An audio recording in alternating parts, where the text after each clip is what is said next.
Bek PSM Makassar Safarudin Tahar menjagokan timnas Belanda di Piala Dunia 2022 Qatar. Ia memprediksi peluang tim oranye angkat trofi Piala Dunia sekira 70%. Bek kelahiran Ternate ini mendukung Belanda karena suka dengan gaya permainannya. Negeri kincir angin ini memiliki gaya permainan total football. Apalagi tim besutan Louis van Gaal memiliki skuad mentereng. Namun di antara pemain tersebut, Safarudin Tahar menilai Memphis Depay, Virgil van Dijk, dan Frenkie de Jong bakal jadi pemain pembeda. Kendati demikian, Safarudin Tahar mengaku Spanyol akan menjadi lawan berat bagi Belanda.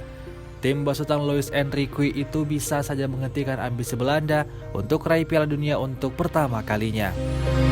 Belanda akan memulai perjuangannya di Piala Dunia Qatar saat lawan timnas Senegal di fase grup A.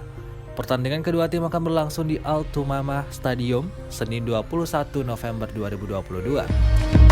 Selain Senegal, Virgil van Dijk CS akan melawan tuan rumah Qatar dan tim kuda hitam Ekuador.